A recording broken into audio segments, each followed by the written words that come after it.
Tres. Tres. Bueno, bienvenidos a la última sesión de Calentando Ideas y vamos a desarrollar el tema de una pequeña introducción en relatividad especial. El video va a estar seccionado en tres partes importantes, que es un contexto histórico, que es de dónde viene la relatividad especial, después vienen los postulados de Einstein, que es ya es la materia de la relatividad especial, y de transformaciones de Lorentz, que es como un resultado de lo que es la relatividad especial. Como contexto histórico se puede mencionar que el ser humano y específicamente un poquito los científicos han intentado describir el universo. Y hay distintas formas de describir el universo. Uno de ellos es la mecánica clásica, que vienen siendo desde los griegos prácticamente hasta Newton y Galileo, y por el otro lado está el electromagnetismo, que surgió más o menos en 1800.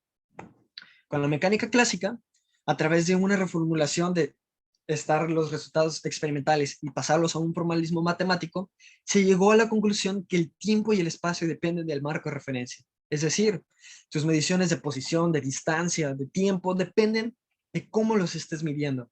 Si estás a una velocidad constante o estás quieto, vas a tener mismos resultados. Por otro lado, si estás en un proceso de aceleración y desaceleración, vas a obtener otros resultados. En contraste, con el electromagnetismo formalizado por Maxwell y Heaviside, gracias a los experimentos de Michael Faraday y Oester, pues encontraron que la velocidad de la luz es constante en cualquier marco de referencia. Es decir, no importa si estás a velocidad constante, no importa si estás quieto, no importa si estás cambiando de velocidad, la velocidad de la luz es constante. Y prácticamente aquí tenemos un choque entre ambas posiciones, tanto en la mecánica clásica como en el electromagnetismo. Se está contradiciendo cómo se perciben las mediciones. Ahora, a continuación, se va a mencionar de dónde viene la velocidad de la luz, de dónde se obtiene esta constante de la luz a partir del electromagnetismo. ¿Qué es? Agarramos las ecuaciones de Maxwell y Heaviside, hacemos un arreglo matemático y obtenemos las ecuaciones que están en los recuadros azul verdoso. Y al analizarlo, tiene una forma muy similar a lo que es la ecuación de onda. Que la ecuación de onda lo que nos dice es, agarramos un operador, que es el triángulo inverso elevado al cuadrado, y este operador lo que hace es sacar derivadas parciales espaciales a una función. Y esto lo igualamos a una constante, lo multiplicamos por derivadas parciales temporales de la misma función. Entonces, como ambas tienen una similitud muy grande, pues no es muy loco igualar las constantes mu epsilon 0, igualarlo a 1 sobre upsilon al cuadrado y despejar para upsilon. Y obtenemos el resultado de 299.792.458 metros sobre segundo cuadrado. Estas son unidades de velocidad, o sea, nos está gritando que es la velocidad de algo. Pero aquí, ¿de qué será esta velocidad? Pues muy sencillo, al saber que la luz es una onda electromagnética y que esta constante surge de este formalismo del electromagnetismo, pues le corresponde a la velocidad de la luz, a esta velocidad es a la cual se propaga. Y dando un paso más allá, se menciona que esta constante es constante en absolutamente en cualquier marco de referencia. Entonces, como una forma de intentar conciliar tanto la mecánica clásica con el electromagnetismo, pues se llega a la teoría del éter lumífero, en donde nos dice, imagínense que hay un éter que se expande por todo el universo, algo así como el aire, pero por todo el universo, y que por este medio viaja la luz. Y que con respecto al éter, la velocidad de la luz es constante. Entonces, aquí es cuando entra esta conciliación con la mecánica clásica, en donde nos dice que si mides la luz con respecto al éter, es constante. Entonces, como buena teoría que hay que hacerle, pues un experimento que confirme esta teoría. Y este experimento es el interferómetro de Michelson-Morley. Aquí no se va a explicar de qué trata porque el equipo de experimentos ya hizo un video explicando acerca de este interferómetro, así que nos vamos a quedar con el resultado, que prácticamente lo que hace con la teoría del éter es destruirla completamente, es decirle, tú estás mal.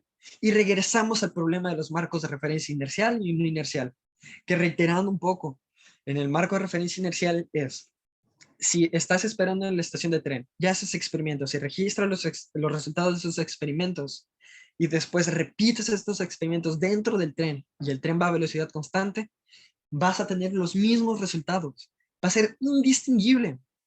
Por otro lado, en el marco no inercial, si el tren se empieza a desacelerar, empieza a frenar, y tú repites esos experimentos y registras los resultados, vas a obtener unos resultados distintos.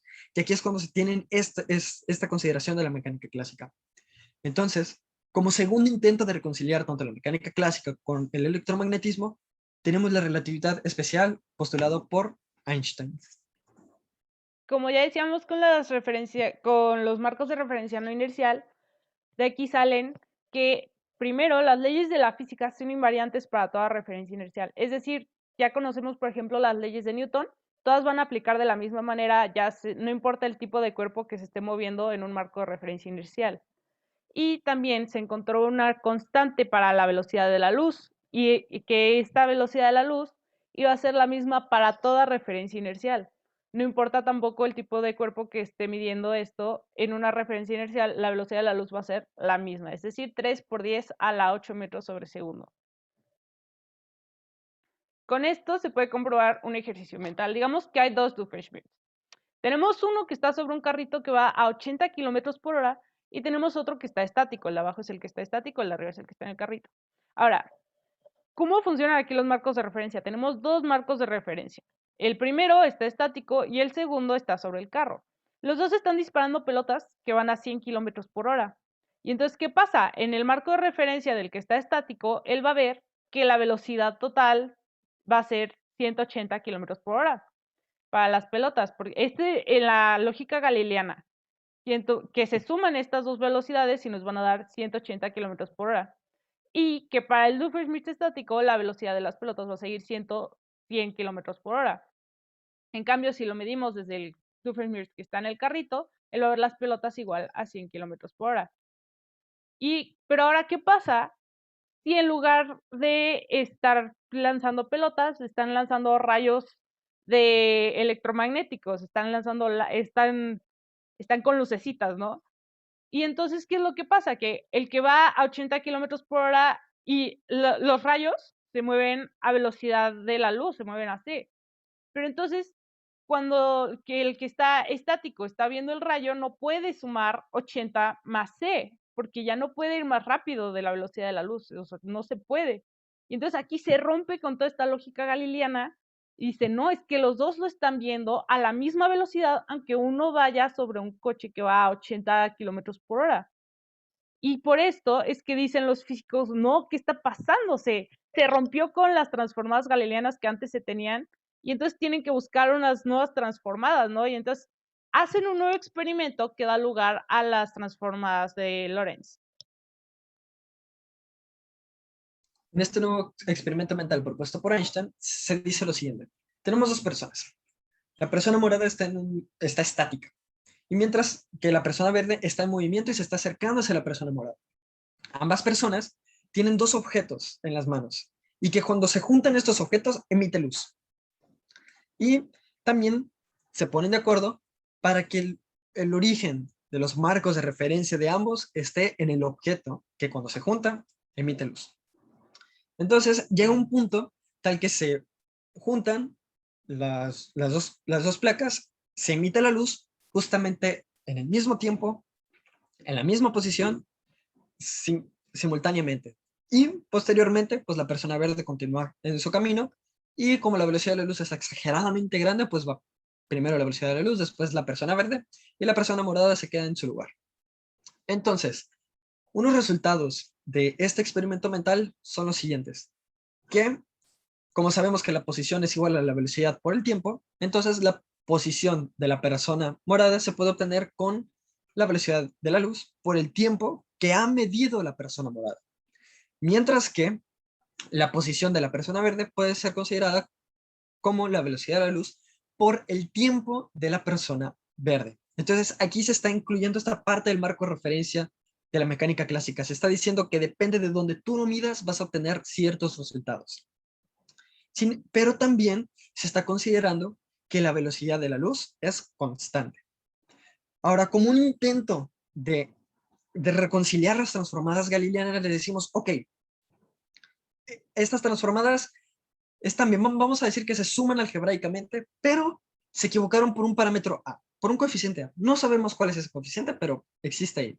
Y agregándole aún más, vamos a decir que la posición de la persona verde se puede obtener con los datos experimentales de la persona morada. Y con la velocidad de la luz es constante.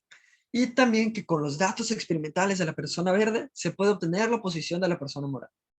Entonces, con este conjunto de ecuaciones se da pie a lo que son las transformadas de Lorentz. Y en las transformadas de Lorentz encontramos que vamos primero pensando que las variables primadas pertenecen a una persona, la morada, y que las no primadas pertenecen a la verde. Entonces, ahora, digamos, lo primero que hubieran hecho en el pasado hubiera sido medir con las transformadas galileanas las posiciones. Hubieran dicho, bueno, entonces la X', o sea, la posición de la persona morada, está en la posición de la persona verde más la velocidad por el tiempo de la persona verde. Pero en las transformadas de Lorentz dijeron, no, es que como ya tenemos la constante de la velocidad de la luz, ahora podemos medirlo con que la posición de la persona morada es igual a gamma, que es igual a la constante de 1 entre la raíz de 1 menos la velocidad al cuadrado entre la velocidad de la luz al cuadrado. Y esto se multiplica por la posición de la persona verde menos la velocidad y el tiempo de la persona verde. Y y z se quedaron de la misma manera, y' es igual a y, z' es igual a z, pero t también tuvo un cambio. Ahora, para medir el tiempo de la persona morada, ya no solo decimos, es igual de la persona verde. No, no, no. Ahora, gamma, que es la constante ya mencionada, se multiplica por el tiempo de la persona verde menos la velocidad entre la velocidad de la luz al cuadrado, todo esto por la posición de la persona verde. Y entonces, estas son las nuevas transformadas que haciendo uso de esta constante de la luz, de la velocidad de la luz, ya pueden dar con las posiciones correctas y el tiempo correcto para encontrar a la otra persona. Ya, para finalizar, como estas transformadas hacen cambios tanto en la dimensión espacial como temporal, aquí se puede dar pie a lo que son las dilataciones espaciotemporales, pero por motivos de tiempo no se van a ver. Y hasta aquí sería el final del video. Muchísimas gracias por su atención. Gracias.